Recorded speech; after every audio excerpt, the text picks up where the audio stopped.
Anda kembali menyaksikan Kawan Wa Info, pemirsa. Keluarga penerima manfaat yang ada di Pulau Salibabu terima bantuan beras cadangan pangan dari pemerintah.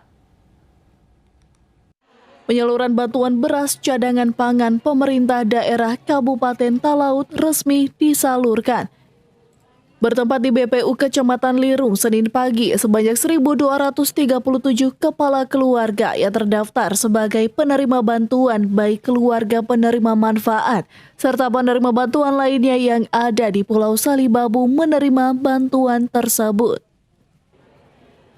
Bupati Talaut Eli Engelbert Lasut mengatakan, disalurkannya bantuan beras cadangan pangan pemerintah kali ini bertujuan membantu beban warga masyarakat yang ada di wilayah kepulauan yang terdampak akibat inflasi, yang hingga kini masih terus dirasakan warga yang tinggal di Kabupaten Talaut. Ada sekitar 8.237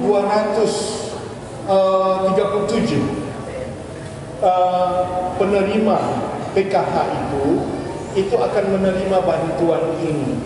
Jadi pemerintah pusat lewat Dinas Ketahanan Pangan itu kemudian akan menyalurkan kepada saudara-saudara bantuan beras. Jadi setiap bulan itu menerima 10 kg selama 3 bulan menghadapi masa-masa sulit ini. Sementara itu, untuk memastikan beras tersebut tepat sasaran, tim Sasube selaku PLH Koordinator Lapangan juga menambahkan, bantuan yang diterima oleh masyarakat berupa beras sebanyak 10 kilo per bulannya untuk setiap kepala keluarga, dan ini pun diterima warga selama 3 bulan. Giat untuk hari ini, kami dari pendamping sosial Kabupaten Talaut melakukan bersama dengan pemerintah daerah launching untuk cadangan pangan pemerintah sebagai penerima, yaitu KPM dari program Keluarga Harapan dan irisan bantuan sosial lainnya.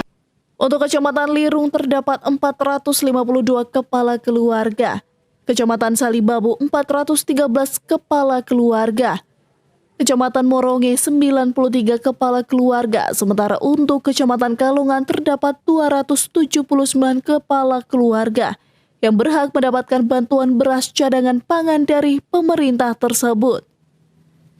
Dari Talaut, Alfred Tumanung melaporkan untuk Kawan Wa TV.